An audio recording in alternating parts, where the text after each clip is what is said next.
So I recently watched The Rings of Power, and I kind of wanted to comment on this title sequence to see what kind of techniques they might have used. So let's go for it. So I'm currently busy working on a course, so I don't have the time to do a big video this week. So I thought a reaction video might make sense. So let's go to it. So the title sequence is made by this studio called Plains of Yonder. I don't know how to pronounce it. But they have some pretty cool stills on their website if you want to see stuff like more close up. And I found this link on Vimeo that we can play from. So let's start from the start. So yeah, what you can see here is they probably used rigid body dynamics or grains. So basically what you can see in these like little grains, they interact with the floor and they collide with each other. So there is some force working that says like mind the collisions between the two instead of regular particles that don't like interact with one another. And on top of that, there is a wind force kind of like moving through the scene like this with probably some turbulence, so they all have like a bit of a random direction. So here you can see, I think there is a curve force going along these lines, and this one.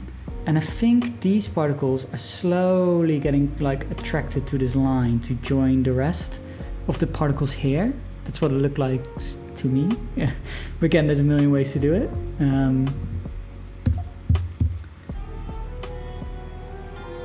Same here, you can see a really interesting movement along this curve. It looks like they're going in this direction from here and that direction from there.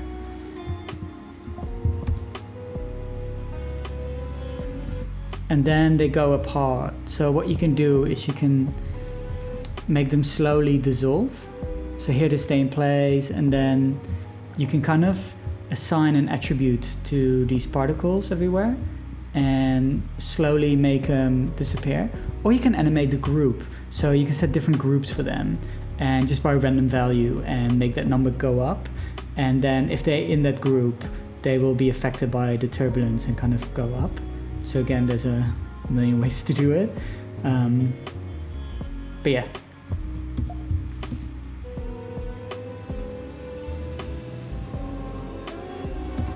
So here you can definitely see some form of grains or rigid bodies going on, because these have collisions with one another, and you can see it by the way they're like stacked up here as well. And they're all like nicely in these circles. So I think they might have generated these grains from a volume. So you can like draw down these lines and then maybe sweep the lines. So you have a volume and then create a particles from volume, and maybe they've done it in that way. But again, there's a million ways to do it. I don't even know if they use Houdini. I saw one guy on the project use Houdini, but I don't know. So there's quite a few forces going on in this shot. So what you can see is they start from the center, and then you can see there's a couple of like forces going towards the middle. But you also have this line here that is also established. So there's a few things going on. It's quite cool.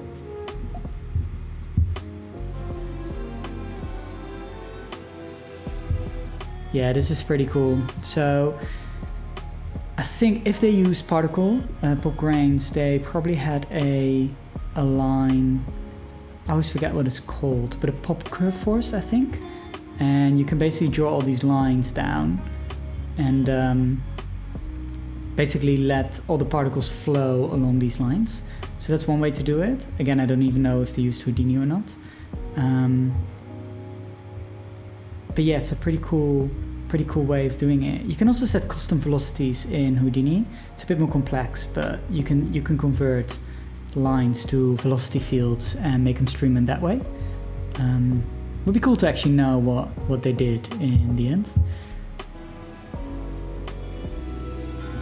Yeah, here you can see there's a couple of different attraction points in the shot. So these particles move all like there. These are kind of moving here, I think. And then obviously in here you can really see the collisions between particles. So pretty nicely done.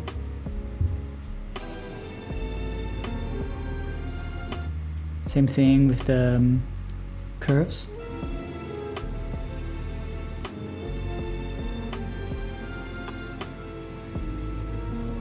Curves again.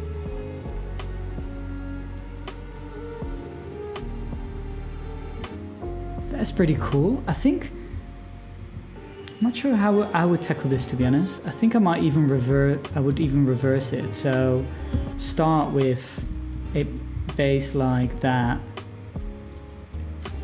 and then make them, and then drive like force fields through it so they all like go up and disappear, and then just reverse the sequence. That might be a way to do it.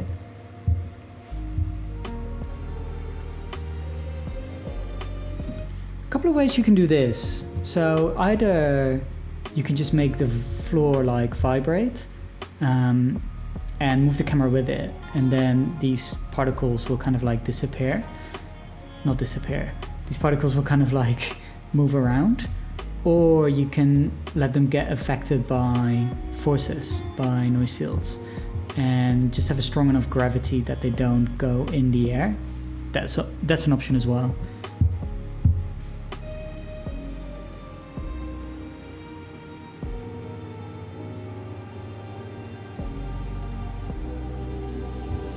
So this is cool. You can see they moving particles from one point to another. So what you can see is here, especially in this corner, you can really note that there is a start point, say like it's A, and then they move towards the B point. And this can be done, if it's done in Vellum, you have a Vellum blend rest, I think. Vellum blend morph. There's like a node that you can move between the two. If you work with particles, you can set velocities as well. So you can set a goal, and then you have your current point. And I think you can subtract them. I don't know from the top of my head, but I think you can say, I want to go there, so subtract my point from that point roughly, and then you get a vector that points towards there. If I get this wrong, please leave a comment with the proper vector math. But you can set the velocities directly.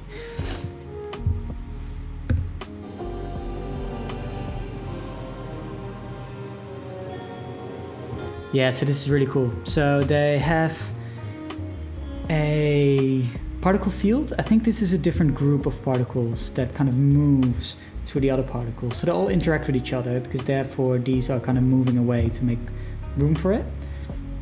But these obviously have a different color, and I think they just get emitted from the lower corner, and then they flow, I think, along a curve. And yeah, they basically push all these other particles away. So that's quite a cool technique. And a lot of grains. I think this will be quite heavy to render. So it must be done by proper studio.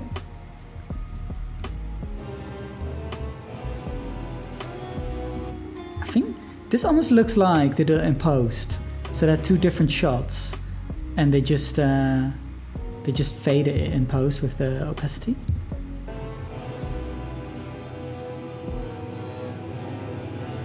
Oh, it morphs. Actually, it morphs here.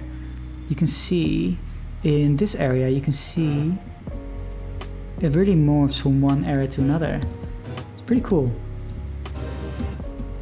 Here again, we can see a attraction point in the middle, but you can also see a torque force. So normally it could go like all the way like around, but this one is quite soft. So you can see a tiny rotation before it goes to the middle. So that's pretty neat effect. Also, I think they scale down. So I think they have a size like here, and then as they go in, they just become a little bit smaller, I think.